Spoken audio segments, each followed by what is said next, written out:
नमस्कार, फिर से स्वागत है आप सभी दर्शकों का ग्रोथ पॉइंट यूपीएससी के इस प्लेटफॉर्म के ऊपर सनदी सेवा एवं अन्य प्रतियोगिता परीक्षाओं के लिए अति महत्वपूर्ण ऐसे संशोधित संपादकीय विश्लेषण के आज के यानी 6 मई 2021 के दूसरे सत्र पर मैं हूं आपके साथ ध्रुव जानी। पहले सत्र में हमने इंडियन एक्सप्रेस के एक लेख के बारे में देखा, जिसके तहत हमने चाइना का और भारत का सिनेरियो देखा और देखा कि कैसे बड़ी ताकतें आ जाने से जो सामान्य जनमानस है उनकी कठिनाइयाँ बढ़ जाती है। आज इस सत्र में हम लोग कोविड प्रबंधन को समर्पित एक लेख के बारे में बात करेंगे। कोविड प्रबंधन, जैसे हमें मालूम है, आज कोरोना की महामारी ने पूरी दुनिया को पलट कर रख दिया है, पूरी दुनिया को लगभग शून्य कर दिया है। ऐसे में क्या भारतीय सरकार की नीतियाँ हैं, क्या ये नीतियाँ जो है अच्छी है, क्या ये नीतियाँ असरकारक है, इत्यादि चीज़ों का यहाँ बहुत ही अच्छा विश्लेषण हमें देखने को मिलता है। टाइम्स ऑफ इंडिया का ये लेख है जिसका टाइटल आपको दृश्यमान है, क्रश कोविड नॉट जॉब्स, यानी कि आप रोजगार को खत्म ना करें, अगर आपको कोई खत्म करना है, कुछ खत्म करना है, तो अब आप इस कोविड नामक रोग को, यानी कि कोरोना रोग को, इस डिजीज को खत्म कर सकते हैं। इसकी जो ब्लूप्रिंट है वो मैं यहाँ हमारे लेखकों ने हमारे सामने रखने का प्रयास किया है कि कैसे लॉकडाउन करे बिना कैसे रोजगारों को जो है बचाया जा सकता है, रोजगारों को खत्म करने के बिना हम लोग इस महामारी से लड़ सकते हैं। इसके कुछ बिंदु भी यहाँ हमें दिए हुए हैं। हालांकि ये बात भी इतनी ही निश्चित है कि नाइट कर्फ्यू और साथ ही में जो पार्शियल लॉकडाउन है उससे भी काफ़ी फायदा हो रहा है, मगर इससे छोटे लोगों की, गरीब लोगों की रोजगारी के ऊपर बहुत ही जो है उसके ऊपर हम क्रूरता कर रहे हैं। एक तरह से अगर देखें तो इन सारी चीज़ों की चर्चा यहाँ लेख में की गई है। आगे बढ़ने से पहले हम लोग इस कवर को एनालाइज करेंगे। देखिए, यहाँ इकोनॉमिक्स और एपिडेमियोलॉजी, यानी कि जो महामारी विज्ञान है, जो रोग विज्ञान है, उसको और उसके साथ अर्थतंत्र को, दोनों को रख कर कैसे आगे चला जा सकता है, इसकी यहाँ ब्लूप्रिंट, इसकी यहाँ रणनीति लेखक ने हमारे सामने रखी है। इमेज भी बहुत ही सुंदर है। एक बाजू में इकोनॉमिक्स यानी कि अर्थतंत्र देखने को मिलता है, यानी कि व्यवसाय, हमारा व्यापार, रोजगारी, ठीक है, और साथ ही में दूसरी बाजू में एपिडेमियोलॉजी देखने को मिलती है, यानी कि इस रोग के साथ, इस भयंकर महामारी के साथ, हम लोग कैसे आगे बढ़ सकते हैं, उसका यहाँ अच्छा विश्लेषण हुआ है। देखेंगे। चर्चा को शुरुआत करने से पहले हम लोग इसकी डिजिटल रेप्लिका देखेंगे। देखिए, यह आज के टाइम्स में प्रिंट हुआ है, इसलिए TOI प्रिंट एडिशन यहाँ लिखा हुआ है। संयुक्त रूप से दो लेखकों के द्वारा लिखा गया है। एक है भगवान चौधरी और वहीं एक है दीपा मानी, ठीक है, और ये दोनों के दोनों ISB यानी कि इंडियन स्कूल ऑफ बिजनेस के अध्यापक है। और हाल ही में ISB के कुछ विशेषज्ञों ने, कुछ निष्णातों ने नीति आयोग को एक अहवाल दिया है और इस अहवाल में काफ़ी चिंताएं भी व्यक्त की गई है। सरकारी नीतियों को लेकर भी चिंताएं व्यक्त की गई है। हाल ही में जो इनोकुलेशन कार्यक्रम हो रहा है, यानी कि जो विश्व का सबसे बड़ा टीकाकरण कार्यक्रम हो रहा है, उसको लेकर भी यहाँ चिंताएं व्यक्त की है, जिसको हम लोग आगे इस चर्चा में देखेंगे। आमतौर पर 3 चरणों में हमारी ये बातें रहती है। निष्कर्ष में लेख के आधार के बारे में बात करते हैं, महत्वपूर्ण बातों में कुछ तथ्य, अन्य माहितियाँ, कुछ आंकड़े इत्यादि चीज़ों को देखते हैं, और अगर ज़रूरत लगे तो संशोधित तत्वों को देखते हैं, जो कि हमारी परीक्षाई संबंधी मांगों को पूर्ण करता है। मगर आज का लेख अपने आप में एक अच्छा प्रबंध है, अच्छा संशोधात्मक प्रबंध है, इसीलिए हम लोग मात्र और मात्र 2 ही चरणों में इस पूरे लेख की बात करेंगे। सबसे प्रथम निष्कर्ष देखेंगे, उसके बाद महत्वपूर्ण बातें देखेंगे, जिसमें कुछ माहितियाँ, कुछ तथ्यों को हमें समझना है। और लेख अपने आप में इतना अच्छा है कि हमें यहाँ संशोधित तत्वों की ज़रूरत ही नहीं पड़ी है, यानी कि इनपुट्स हमें यहाँ नहीं देने पड़े हैं, क्योंकि लेखक ने ही हमें यहाँ काफ़ी इनपुट्स हमें दे दिए हैं, जो कि हमारे लिए फ़ायदेमंद साबित हो सकते हैं। साथ ही अगर सनदी सेवा यानी कि सिविल सर्विसेज के पाठ्यक्रम के साथ, उसके सिलेबस के साथ अगर इस टॉपिक को, आज के इस आर्टिकल को लिंक करना है हमें, तो हम लोग GS2 UPSC मेंस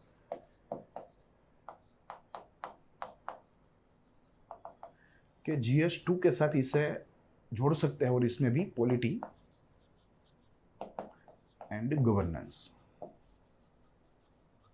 के साथ जोड़ सकते हैं, और कह सकते हैं कि कैसे सरकारों को ऐसे नाजुक समय में नीतियां घड़नी चाहिए, कैसे उनका अमलीकरण करना चाहिए, क्या सरकार की दिशा होनी चाहिए, इत्यादि चीज़ों को यहाँ ये उजागर करता लेख है। समझेंगे लेख की शुरुआत निष्कर्ष से करेंगे। जैसे मैंने आपको बताया कि एक समूह, इंडियन स्कूल ऑफ बिजनेस का एक समूह, उसने एक अहवाल दिया नीति आयोग को। नीति आयोग हमें मालूम होना चाहिए सरकार की एक मुख्य योजना घड़ने वाली ये संस्था है, जिसने प्लानिंग कमीशन की जो रूप था प्लानिंग कमीशन का, उसका स्थान लिया है। उसकी जगह प्लानिंग कमीशन को हमारे नरेंद्र मोदी जी ने स्क्रैप कर दिया, उसकी जगह नीति आयोग का निर्माण किया। तो ये आज प्रमुख संस्था है, प्रीमियर एजेंसी है पॉलिसी मेकिंग में। तो उसको ये आईएसबी ने, इंडियन स्कूल ऑफ बिजनेस ने, उसके प्राध्यापकों ने, निष्णातों ने यहाँ नीति आयोग को एक रिपोर्ट दिया जिसमें काफ़ी चिंताएं व्यक्त की गई है। ये चिंता है काफ़ी क्षेत्रों के साथ संबंधी है, जिसके तहत हम लोग सबसे प्रथम यहाँ कह सकते हैं कि जो वैक्सीनेशन कार्यक्रम हो रहा है, ये कार्यक्रम क्या सफल रहेगा, ऐसा यहाँ प्रश्न पूछा गया है। क्योंकि अगर हाल की जो आपूर्ति देखें वैक्सीन सप्लाई देखें तो बहुत ही कम है in comparison to our population. तो यहाँ यही एक मुख्य चिंता व्यक्त की गई है कि वैक्सीन की जो सप्लाई है, इट इज़ नॉट इनफ, ये पर्याप्त नहीं है, पर्याप्त नहीं। और अगर इसी गति से, आज जिस गति से टीकाकरण का कार्यक्रम चल रहा है, अगर इसी गति से चलता रहा तो हो सकता है कि भारत को अपनी पूरी वस्ती को इनओक्यूलेट करने में, यानी कि सारी वस्ती को टीकाकरण करने में कई वर्ष लग सकते हैं, जो एक अपने आप में हानिकारक है। और इतने टाइम तक हम लोग नॉर्मलेसी जो है हमें नहीं मिल सकती, ऐसी चिंता यहाँ व्यक्त की गई है आईएसबी के इस रिपोर्ट में। साथ ही में जैसे अन्य दुविधाएं है, oxygen, hospital beds, number of doctors,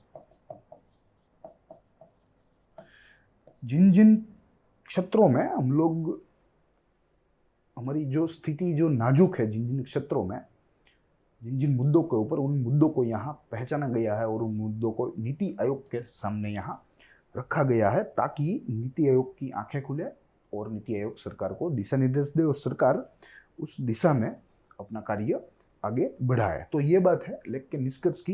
अब देखना है लेख की महत्वपूर्ण बातें। काफ़ी सारी बातें यहाँ लेख में की गई है, जिसमें हम लोग जो कुछ तथ्य है, जो कुछ माहितियाँ हैं, जो हमने एक्सट्रैक्ट करी है, वो हम आपके सामने रखने का प्रयास करेंगे। जिसमें सबसे प्रथम जो टीकाकरण कार्यक्रम है उस हमारा जो चल रहा है, उसका जिक्र हुआ है। जो विश्व का सबसे बड़ा टीकाकरण कार्यक्रम है, उसका यहाँ जिक्र हुआ और कहा गया है, जैसे हमें भी मालूम है कि आज तीसरा चरण चल रहा है हमारे इस टीकाकरण कार्यक्रम का। सबसे प्रथम चरण में, यानी कि फर्स्ट फेज में 60 वर्ष से अधिक आयु के लोगों को रसीकरण का मौका दिया गया था, टीकाकरण करवाया गया था। दूसरे फेज में 45 वर्ष से अधिक आयु वाले लोगों को टीकाकरण का मौका दिया गया। और आज तीसरा चल रहा है फेज, जिसके तहत प्रथम मई से 18 वर्ष की आयु से ज्यादा आयु वाले समूहों को टीकाकरण देने का कार्यक्रम चल रहा है। यहाँ सरकार ने एक लॉजिक लगाया था कि जो एजेड हमारी पॉपुलेशन है, जो वृद्ध है, वे ज़्यादा प्रभावित है, उनको जो है संक्रमण वो तेजी से हो सकता है in comparison to the people of lower age group. ठीक है, तो यहाँ इसी लॉजिक के साथ सरकार ने अपना जो इनोकुलेशन ड्राइव है वो शुरू की थी। मगर यहाँ आईएसबी के विशेषज्ञों ने यहाँ सरकार की इसी नीति में क्षति को ढूंढ लिया और कहा है कि भले ही आपका लॉजिक ये है कि aged people are more vulnerable, मगर अगर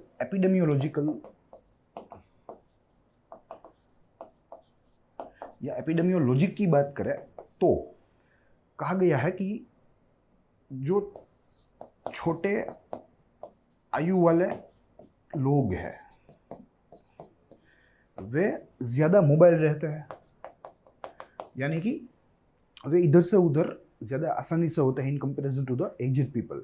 तो यहाँ सबसे प्रथम चिंता ये जताई गई कि पहले छोटे लोगों से टीकाकरण का कार्यक्रम शुरू करना चाहिए, ताकि वे एक जगह से दूसरी जगह जाने में कई और लोगों को संक्रमित ना करें।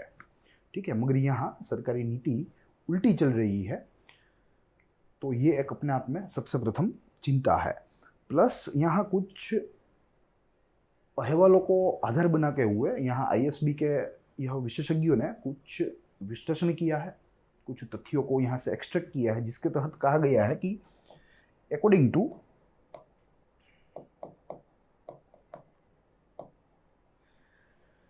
यूनियन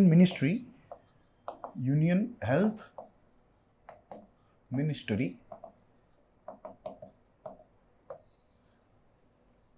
दो विभागों में इस अहवाल का विश्लेषण यहाँ किया गया है। फेज 1 जो कि पहला विभाग है, या आप कोविड वेव 1 ही कह लीजिए, Covid wave 1 and Covid wave 2। ठीक है, अब अगर यहाँ देखें तो 30 से 40 वर्षों के लोगों को मात्र और मात्र 30% ही संक्रमण हुआ है, और इनमें से मात्र 17% ही लोगों की मृत्यु हुई है, लोगों की मृत्यु। वहीं अगर दूसरी लहर की बात करें तो 50 वर्ष से अधिक आयु वाले लोगों में संक्रमण की जो दर है वो लगभग 40% से ज्यादा है, और इसमें जो मृत्यु दर वो लगभग 80% है। ठीक है, तो ये अहवाल, ये स्टडी या ये संशोधन हमें इस बात तक पहुंचाता है कि दूसरी लहर खतरनाक है, ज्यादा खतरनाक है, और छोटे आयु के वस्ती के ऊपर इसका आक्रमण हो रहा है, बहुत ही तेजी से आक्रमण हो रहा है। वहीं यहाँ हमें इतना आक्रमण छोटे आयु वाले लोगों के ऊपर हमें नहीं देखने को मिलता। तो अपने आप में कोविड-19 की सेकंड वेव की ये चुनौती है, जिसको टैकल करने में हमारी सरकार असफल रही। हमारी सरकार अपनी राजनीति मात्र और मात्र चुनावों के ऊपर ही केंद्रित करने में वे लगे रहे। नीति निर्माण में उन लोगों ने कुछ नहीं किया, कोविड प्रबंधन में उन लोगों की कोई असरकारक भूमिका नहीं रही। साथ ही यहाँ यही अहवाल में कहा गया है कि अगर सरकार को वैक्सीनेशन करना है तो पहले तो यहाँ हमने देखा कि कितना समय लग सकता है हमारी पूरी आबादी को इनऑक्यूलेट करने में। तो यहाँ इस रिपोर्ट में, जो कि नीति आयोग को प्रस्तुत किया हुआ है आईएसबी के द्वारा, उन्होंने एक रास्ता निकाला और कहा है कि प्रायोरिटी ग्रुप्स हमें बनाने चाहिए, प्रायोरिटी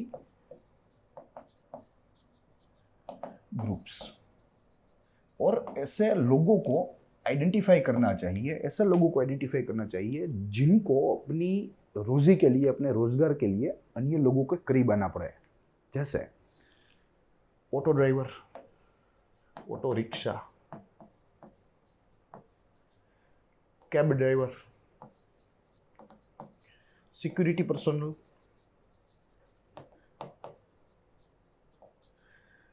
मेडिकल पर्सनल, फिर अगर पब्लिक ट्रांसपोर्ट चालू हो तो पब्लिक ट्रांसपोर्ट के कर्मचारी, पब्लिक ट्रांसपोर्ट एम्प्लॉइज इत्यादि एक्सेट्रा, और अन्य सारे वर्ग, जिन वर्गों को अपने रोजगार के लिए अन्य लोगों के करीब आना पड़े, ये सारे लोगों को यहाँ प्रायोरिटी ग्रुप में लाकर रख देना चाहिए, और इन सब का वैक्सीनेशन युद्ध गति से शुरू कर देना चाहिए, क्योंकि यही लोग हैं जो एक जगह से दूसरी जगह जाते हैं, फ्रीक्वेंटली जाते हैं, बार बार जाते हैं, तो हो सकता है कि वे वायरस कैरी कर रहे हो, वायरस को स्प्रेड कर रहे हो। तो ये लोग सुपर स्प्रेडर ना बने, ये समूह सुपर स्प्रेडर ना बने, इसीलिए इनसे वैक्सीनेशन की शुरुआत करनी चाहिए और बहुत ही तेजी से करनी चाहिए, ऐसा यहाँ लेख में हमें जो है साफ साफ ऐसा कहा गया है। फिर साथ में लैंसेट, जो कि एक जानी मानी सर्वेक्षण संस्था है, उसके द्वारा भी यहाँ एक अहवाल हमारे सामने है। लैंसेट ने कोविड कमीशन बनाया है, लैंसेट कोविड-19 कमीशन। उन्होंने भारत में सर्वेक्षण किया और कुछ निष्कर्ष तक पहुंचे हैं, और ये निष्कर्ष ये है कि जो ये सेकंड वेव है, यह सेकंड वेव के 75% संक्रमण मात्र और मात्र 10 राज्यों से आ रहा है, और इन 10 राज्यों में से 60 से 100 जिले ऐसे हैं जहां संक्रमण बहुत ज्यादा है। ठीक है, तो ये आइडेंटिफाई किया है लैंसेट ने कि जो सेकंड वेव की जो सर्ज हमें देखने को मिलती है नंबर ऑफ केसेस में, नंबर ऑफ डेथ्स में, ये मात्र और मात्र 10 राज्य से ही आ रहे हैं, जिसमें महाराष्ट्र नंबर 1 है, उसके बाद कर्नाटका है, उसके बाद छत्तीसगढ़ है, केरला है, आंध्र प्रदेश है, गुजरात है, कई सारे हैं, राजस्थान है, कई सारे हैं। मगर हमें यही समझना है कि 10 राज्य सबसे ज़्यादा प्रभावित है दूसरी लहर से, और लगभग 75% संक्रमण के जो मामले हैं वो भी वहीं से आ रहे हैं, और उनमें भी, इन 10 राज्यों में से भी 60 से 100 जिले ऐसे हैं जो कि अधिक रूप से प्रभावित है, जिसके ऊपर आज सरकार को ध्यान देना चाहिए। प्लस जो मैंने आपको सूची दी, राज्यों की सूची, इसमें महाराष्ट्र नंबर 1 है, उसके बाद छत्तीसगढ़ है, कर्नाटका है, दिल्ली है, केरला है, तमिलनाडु है, उत्तर प्रदेश, मध्य प्रदेश, गुजरात है, और साथ में राजस्थान है। फिर अगर आगे देखें कि आगे की राह क्या होनी चाहिए, क्या संक्रमण को रोकने के लिए लॉकडाउन ज़रूरी है, क्या जो राष्ट्रीय स्तर का लॉकडाउन, जो स्ट्रिंजेंट लॉकडाउन था, कई ऑथर इसे ड्रैकोनियन लॉकडाउन भी कहते हैं, जो हमने देखा, क्या वही इस कोरोना की दूसरी लहर से बचने का उपाय है? तो उसके जवाब में भी आईएसबी के अध्यापकों ने नीति आयोग को एक बहुत ही अच्छा रिपोर्ट दिया और कहा है कि जी नहीं, राष्ट्रीय स्तर का लॉकडाउन अब भारत सहन नहीं कर सकता, भारत का अर्थतंत्र टूट जाएगा। Partial lockdown, state wise lockdown, वो एक अलग बात है, वो एक अलग रास्ता है, वो कर सकते हैं according to the need of a state. मगर यहाँ नेशनल लॉकडाउन की जो सिफारिश है वो बिल्कुल नहीं की गई है या नहीं करने में आई है। और इसके भी कारण है, कहा गया है कि पहले अर्थतंत्र में, पहले लॉकडाउन में जब पूरा भारत बंद था तो उत्पादन प्रक्रियाएं भी बंद थी, किसी भी प्रकार की आर्थिक जो गतिविधि है वो शून्य थी, और इसी की वजह से एक क्वार्टर में हमने लगभग 23.9% की हमने सिकुड़न देखी थी, यानी कि कॉन्ट्रैक्शन इन जीडीपी। तो ये तो स्वाभाविक सी बात है कि अगर आपके देश में किसी भी किस्म की इकोनॉमिक एक्टिविटी नहीं चल रही,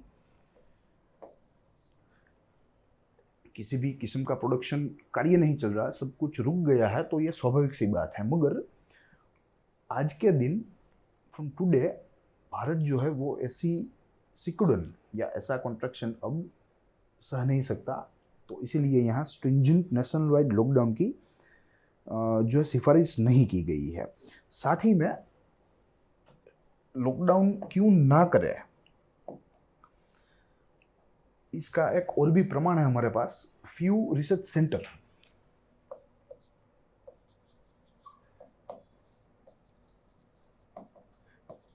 की एक रिपोर्ट है, और ये रिपोर्ट थोड़ी चिंताजनक है। इसके मुताबिक कहा गया है कि वर्ष 2020 में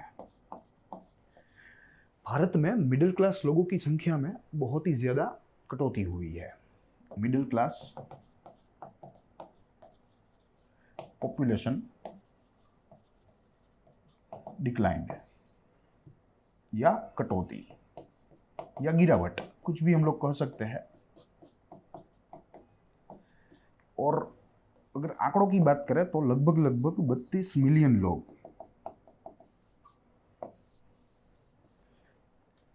मिडिल क्लास ग्रुप में से 32 मिलियन लोग जो है वे कम हो गए। तो वे सारे कहाँ गए होंगे? वे सारे पुअर पीपल कैटेगरी में चले गए हैं, क्योंकि डेली वेजेस वर्कर है, काम बंद हो गया, जो तनख्वाह मिलती थी, जो पैसे मिलते थे, जो रेम्यूनरेशन मिलता था वो बंद हो गया। तो वे मजबूरी में धकेले गए गरीबी में। और वहीं अगर पुअर पीपल की बात करें तो इस कैटेगरी में 75 मिलियन लोगों का इजाफा हुआ है। लोग का इजाफा, ये सारे चले गए यहाँ पुअर पीपल की कैटेगरी में। और ये पुअर पीपल कैसे है कि जिनकी दैनिक आय, डेली इनकम $2 से कम है।